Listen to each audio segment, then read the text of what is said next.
Hi! Hello అండి. Welcome to my channel Mahasi talks. అందరూ ఎలా ఉన్నారు? నేనైతే చాలా బాగున్నానండి. మీరందరూ కూడా బాగుండాలి లేదా దేవుని మనస్ఫూర్తిగా కోరుకుంటున్నా.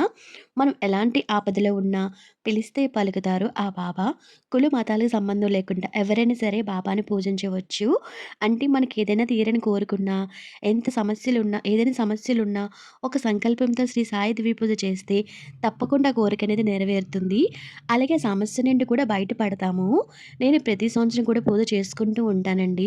ఈ సంవత్సరం కూడా సాయిదేవి పూజ చేయాలని మంచి సంకల్పం అయితే చేసుకున్నాను. మీకొక విషయం చెప్పాలండి. మీరు నమ్ముతారో లేదో తెలీదు కానీ, బాబా పూజ చేస్తాను అని అనగానే మనసులో ఉన్న బాధంతా తగ్గి చాలా తేలికయిందండి.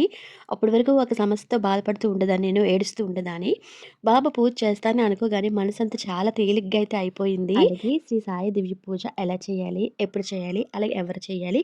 ఎటువంటి నియమాలు పాటించాలి? వీటన్నిటి గురించి కూడా పూర్తి వివరాలతో అయితే ఈ వీడియోలో తెలుసుకుందామండి. వీడియో అనేది ఎక్కడ స్కిప్ చేయకుండా లాస్ట్ వరకు చూడడానికైతే ట్రై చేయండి. మనం శ్రీ సాయి దివి పూజని గురువారం నాడు ఉదయం చేసుకోవాలి. పూజని ప్రారంభించడం కన్నా ముందు ముడుపు కోసము ఏర్పాటు చేసుకోవాలి. ముడుపు కోసం ఒక తెల్లటి క్లాత్‌నైతే తీసుకోవాలి. ఒక కర్చీఫ్ తీసుకున్నా పర్వాలేదు. వైట్‌ది ఉండాలి. లేదు అంటే కొత్తది పసుపు కలర్‌ది క్లాత్ ఉన్నా పర్వాలేదు. ఆ క్లాత్‌ని చక్కగా పసుపు నీళ్ళని తడుపుకొని ఆరబెట్టుకోవాలి. ఈ క్లాత్ చాలా పల్చగా ఉంటుంది కాబట్టి, మనం స్నానం చేసి రాగానే తడుపుకున్నట్లయితే పూజ ప్రారంభించేటప్పటికి ఆరిపోతుంది. లేదు అంటే బుధవారం నాడు స్నానం చేసిన తర్వాత కూడా తడిపి ఆరబెట్టుకోవచ్చు. మనం నార్మల్‌గా నిత్య పూజ చేసేటప్పుడు తలస్నానం చేయనవసరం లేదు. కానీ శ్రీ సాయిదేవి పూజ ప్రారంభించేటప్పుడు మాత్రము ప్రతి గురువారం తలస్నానం అయితే చెయ్యాలి. అయితే ఈ పూజని బయట ఏర్పాటు చేసుకొని చేసుకోవచ్చు. లేదు అంటే పూజ మందిరంలోనైనా చేసుకోవచ్చు. అలాగే శ్రీ సాయిదేవి పూజని చేసుకోవాలి అనుకున్నవారు ఉపవాసం ఉండకూడదండి. ఆ రోజు ఉపవాసం ఉండకూడదు. శుభ్రంగా ఏదైనా తినేసి పూజ అనేది చేసుకోవచ్చు. ఉపవాసం అయితే అస్సలు ఉండకూడదు. ఉపవాసం ఉంటే బాబాగారికి అయితే అస్సలు నచ్చదు. పీఠం ఏర్పాటు చేసుకున్నట్లయితే దాని మీద తెల్లటి వస్త్రం కానీ, లేదు అంటే ఒక కొత్త జాకెట్ ముక్కైనా తీసుకొని ఇలా పరుచుకోవాలి. దాని తర్వాత 3 గుప్పులుగా బియ్యం వేసి దాంట్లో పసుపు, కుంకుమ వేసుకోవాలి. తర్వాత బాబాగారి చిత్రపటం వేసి పెట్టుకోవాలి. లేదంటే మీ దగ్గర విగ్రహం ఉన్నా పెట్టుకోవచ్చు. మనం ఈ పూజని ఎవరైనా చేసుకోవచ్చండి. పెద్దవాళ్ళ దగ్గర నుంచి చిన్న పిల్లలు, ఆడ, మగ తేడా లేకుండా ఎవరైనా చేసుకోవచ్చు. సుహాసిని స్త్రీలు కూడా ఈ పూజ చేసుకోవచ్చు.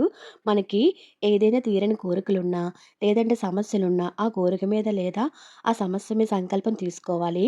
అంటే మనం గురువారం నాడు శ్రీ సాయి దివ్య పూజ ప్రారంభించడం ముందే అనుకోవాలి. సంకల్పం చేసుకోవాలండి. 5 వారాలు లేదా 7, 9, 11, 21 ఇలా మీరు ఎన్ని వారాలు అనుకుంటే అన్ని వారాలైతే సంకల్పం అనేది చేసుకొని ముడుపనేది కట్టుకోవాలి. మీ దగ్గర శ్రీ సాయి దివ్య పూజ పుస్తకం ఉన్నట్లయితే ఒకసారి చూడండి.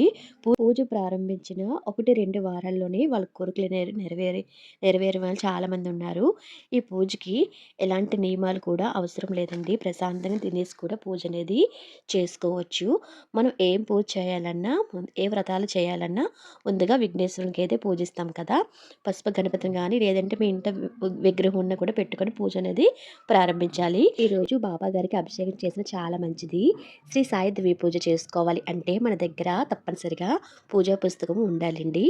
5, 7, 9, 11, 21 ఇలా చేసుకుంటూ ఉంటాం కదా! చివరి రోజున ఉద్యాపన చేసుకున్న తర్వాత 5 గానీ, 7 గానీ లేదా మీకు ఎన్ని అంటే అన్ని వీలైన వాళ్ళు గుడిలో ఎవరికైనా పంచాలి. అందుకే మన దగ్గర పుస్తకం అనేది కంపల్సరీగా ఉండాలి. పుస్తకం లేకపోతే గూగుల్‌లో ఉంటుంది. పూజలు చేసుకోవచ్చు. పూజ పూర్తయినేటప్పటికి మన దగ్గర బుక్స్ అయితే కంపల్సరీగా ఉండాలి. విఘ్నేశ్వరుడికి ధూపం, దీపం సమర్పించిన తర్వాత ముడుపు కట్టాలి. శ్రీ సాయి దివ్య పూజలో ఇది చాలా ముఖ్యమైనది. ముడుపు పసుపు క్లాత్ తీసుకున్నాం కదా! దాంట్లో రూ. 2 బిళ్ళ కానీ, రూ. 1 బిళ్ళ కానీ పెట్టి ముడుపు అనేది కట్టుకోవాలండి. ముడుపు కట్టుకొని ముడుపు మీద గంధము, కుంకుమతో బొట్లు పెట్టుకొని బాబా గారి పాదాల దగ్గర అయితే ముడుపు అనేది పెట్టుకోవాలి. మనము ముడుపు కట్టుకునేటప్పుడే సంకల్పం అనేది చేసుకోవాలి. ఎన్ని వారాలు పూజ చేసుకుంటామో అన్ని వారాలు బాబాగారి పాదాల దగ్గరే పెట్టయితే పూజ అనేది చేసుకోవాలి. పూజ తర్వాత అలాగే పూజ చేసుకోవాలంటే ప్రత్యేకంగా ఏవి నియమాలు పాటించడం అవసరం లేదండి.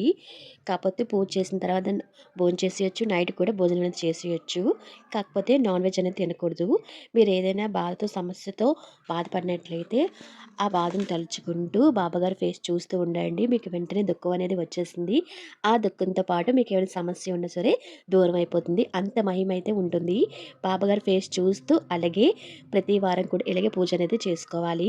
5 వారాల తర్వాత తప్పకుండా షిరిడి వెళ్ళగల వాళ్ళు కంపల్సరీగా అయితే షిరిడి వెళ్ళండి. లేదు మీరు షిరిడి వెళ్ళలేదు అనుకునే వాళ్ళు మన దగ్గరలో ఉన్న టెంపుల్‌కి వెళ్ళి ఆ ముడిపినైతే ఉండీలో వేసేయొచ్చండి. దాని తర్వాత అలాగే బాబా గారికి దీపారాధన చేసిన తర్వాత అష్టోత్తరం చదువుకోవాలండి బాబాగారివి. ముందు పుస్తకంలో ఇస్తారు. ముందు పూజకి ఏమేం చేసుకోవాలో అవన్నీ డీటెయిల్స్ చదువుకున్న తర్వాత బాబాగారు అష్టోత్తరం అయితే చదువుకోవాలి. చాలా తేలిగ్గా చాలా ఈజీగా అయితే ఉంటుంది. అలాగే పూజ ఇంకా మేమైనా చదువుకోలేము అనుకున్న వాళ్ళు టీవీలో చూసి లేదంటే ఫోన్లో అయినా పెట్టుకొని అష్టోత్తరము చదువుకుంటూ ఒక్కొక్క పువ్వునైతే 108 నామాలు ఉంటాయి కదా, 108 నామాలకి 108 పువ్వులు వేసుకుని పూజ అనేది చేసుకోవచ్చు అండి. పువ్వులని వేసి పూజ చేసుకోవచ్చు, లేదంటే పూల రేకులు వేసి పూజ అనేది చేసుకోవచ్చు. ప్రసాదంగా పులగం అనేది చేసుకోవాలి. బాబా గారు చాలా ఇష్టము పెసరపప్పు కిచిడి అంటే. అలాగే అష్టోత్తరాలు అయిపోయిన తర్వాత 6 అధ్యాయాలు ఉంటాయండి. 6 అధ్యాయాలు కూడా కంపల్సరీగా చదువుకోవాలి. ఒక్కొక్క అధ్యాయానికి ఒక్కొక్క పువ్వు తీసుకొని అయితే పూజ అనేది ప్రారంభించాలి. 5 చదువుకున్న తర్వాత లాస్ట్‌లో మన హారతి పాట ఉంటుందండి. హారతి సాంగ్ ఉంటుందండి. హారతి పాట పాడుతూ మన బాబా గారికి అయితే హారతి అనేది ఇవ్వాలి. ప్రారంభించిన దగ్గర నుంచి పూజ అయినంత వరకు కూడా ధూపం అనేది ఉండాలి. బాబా గారికి ధూపం అంటే ఎంతో ప్రీతికరం. ప్రతి వారం కూడా ఇలాగే పూజ అనేది చేసుకోవాలి. దీపం కొండెక్కిన తర్వాత పీట అనేది కదిపివేయాలండి. దాని తర్వాత మన ముడుపునైతే దేవుడి గదిలో ఉంచుకున్నా పర్వాలేదు.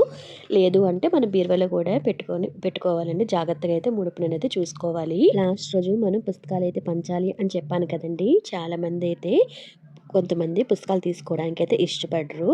అలాంటప్పుడు మళ్ళీ వాళ్ళు సంకల్పం తీసుకోవాలి, పూజ చేసుకోవాలని భయపడుతూ ఉంటారు. అలాంటప్పుడు మనం గుడిలోకి పుస్తకాలను తీసుకెళ్ళి పంతులు గారికి ఇస్తే పంతులు గారికి ఎవరికైనా కావాలంటే పంతులు గారిని అడిగి అయితే తీసుకుంటారు. చాలా మందికి 2 లేదా 3 వారాల తర్వాత పూజ చేసుకోవడానికి ఏమైనా అడ్డంకులు వస్తే మళ్ళీ ఆ వారం ఆగిన తర్వాత పూజ అనేది అడ్డంకుల తర్వాత పూజ అనేది మళ్ళీ చేసుకోవచ్చండి. శ్రీ సాయి దివ్య పూజనైతే ఎవరైనా ఎలా అయినా ఇలా చాలా సింపుల్‌గా కూడా చేసుకోవచ్చండి. మీకున్న బాధలు, కష్టాలు, ఆర్థిక సమస్యలు లేదా పిల్లల విషయంలోని పిల్లలు చదువు విషయం ఎలాంటి సమస్యలున్నా ఈ పూజ చేసుకుంటే చాలండి. ఆ బాబా మనకి తప్పకుండా కోరికలనేవి, సమస్యలనేవి తప్పకుండా తీరుస్తారు. ఇది ఏ ఏ వీడియో కోసమో లేదు అంటే నాకు వ్యూస్ కోసమో కాదండి. నాకు జరిగింది కాబట్టి మీతో అయితే నేను షేర్ చేసుకుంటున్నాను.